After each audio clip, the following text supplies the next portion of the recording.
Yo, Mr. White, he just like wasted that guy like over nothing, yo. Yeah, Mr. White. Yes, science. Yeah, magnets.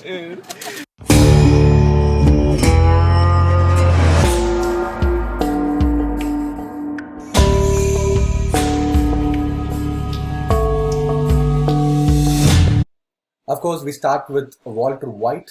I will be stitching up all these terms together once again, but for now, we are going to remember Walter White as the resource owner.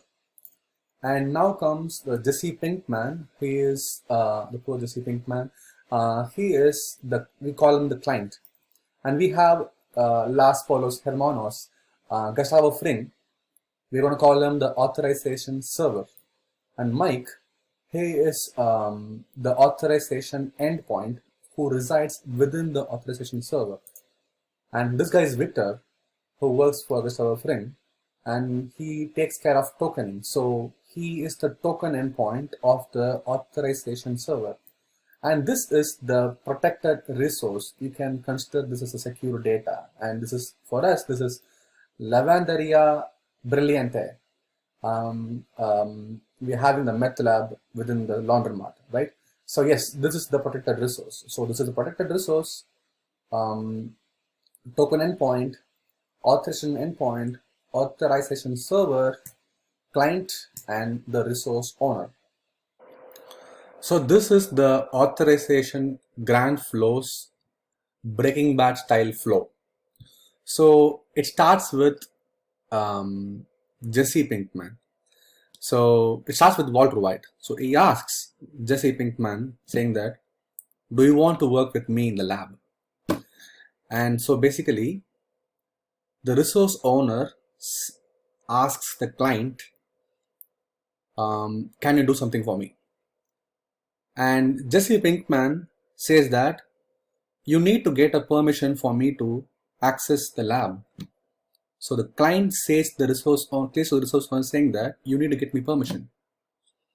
And Walter White talks to the authorization server controlled by Gustavo Fring, saying that, will you be able to authorize Jesse to work with me in the lab? So basically, the resource owner is asking the authorization server to authorize Jesse. And this flows to Mike, who owns the authorization endpoints. So he kind of gives Walter White a form like this. It says that Jesse Pinkman wants to access the lab when you are not around. This will allow Jesse to cook meth when Walter is not around, inflate his lab suit with helium for fun. Allow Jesse to do this. And Walter White will be given this form by Mike. So the authorization endpoint gives this kind of a form to the resource owner.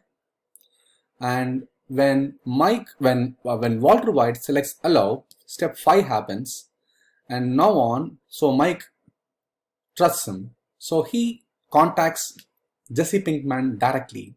So the authorization endpoint sends a callback to the client saying that looks like Walter White trusts you. And it will give something, Mike will give a secret code. In our case, we will be calling this as an authorization code. And this is the famous code from Breaking Bad when Walter White wants to vanish. The code is the Hoover Max Extract 60 Pressure Pro Carpet Deep Cleaner. For our needs, it's this HM60 something. And now Jesse Pinkman has an authorization code from Mike, aka the authorization endpoint. And now it's time for going for work. So Jesse Pinkman has the code, but that is not enough. To enter the lab, he needs Victor's permission, because Victor is the person who deals with the token, who kind of person who opens that latch or the hatch to access the Lavanderia Brilliante. So Jesse Pinkman now sends step number 7, that I have the code from Mike, aka authorization endpoint, and since he is within the authorization server, he can validate that yes, of course, this is the right code, and he is going to give him back something called as a bearer token, and the token name is this is not meth. And Now Jesse Pinkman can enter the lab using the token TINM, in other words called bearer token, and when presented that, the hatch opens. So this is the whole authorization grant flow. Now we are going to look this from a Dropbox perspective, how this is happening, or a Google, Facebook, all these major API providing or OAuth API providing companies. We are going to do that now with the same terminologies and how to visualize the whole flow. So Zapier is an amazing platform to explain or to demonstrate how OAuth flow, especially the authorization grant flow, works. So this will connect multiple applications with multiple other applications. When you own all these, for example, if you own Dropbox and Google Drive, both being contenders, Zapier comes in and helps you do certain things using the APIs. There is a certain price point for this, but the initial usage is free. So let us say that you want to move whenever something happens in Google Drive, do something in Dropbox. What are the options here? Okay.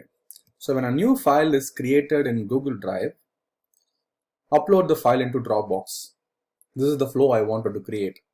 So now Zapier is Jesse Pinkman in our flow, and we are asking it to come and work for us in the lab. Like, we are the client. I am Walter White here, and now when I click use Zap, it is asking me to connect both these applications. In our case, we had only one protected resource, but here we having two resources. We have Google Drive MethLab as well as Dropbox MethLab. So now when I click send, so Jesse has said, Walter White saying that you need to ask Gustavo Fring, right? So authorization server. So when I click this button, the authorization endpoint asks me to choose account. So it gives me, so this is Mike. The authorization endpoint, it is asking me permission that do you want allow Zapier to see, edit, create, delete all of your Google Drive files. And the moment I click allow, what happens is authorization code will be flowing from the authorization server, that is in case this is Google, to Zapier. I'm not going to allow it right now. So this is done by Mike. So we have seen Mike. Zapier is Jesse Pinkman. Authorization server is Google. We can't see Victor here, and we can see Google Drive and Dropbox, which is basically the lab. This is how it works. I don't have any zaps to be created, but now you might have got the whole idea how the authorization grant flow, OAuth flow, works.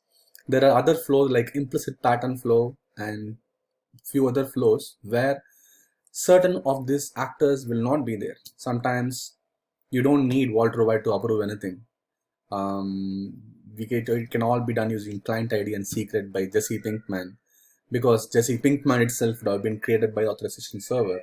So these kind of flows will be working with minimal set of actors doing multiple other responsibilities.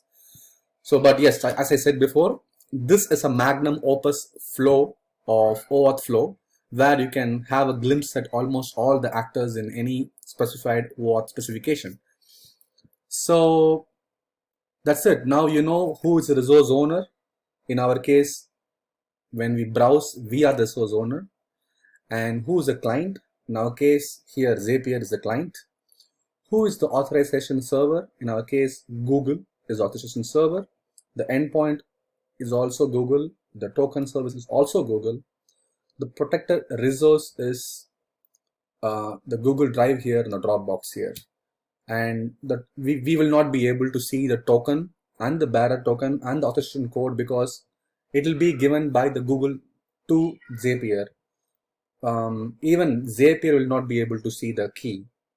It won't even decrypt it. It will just send it to the protected resource to decrypt and decode and use it. So this is the whole flow. This is how any API works, and this is where we have a user intervention. If you don't have this user intervention, it will be some kind of a different grand flow. So thank you for watching.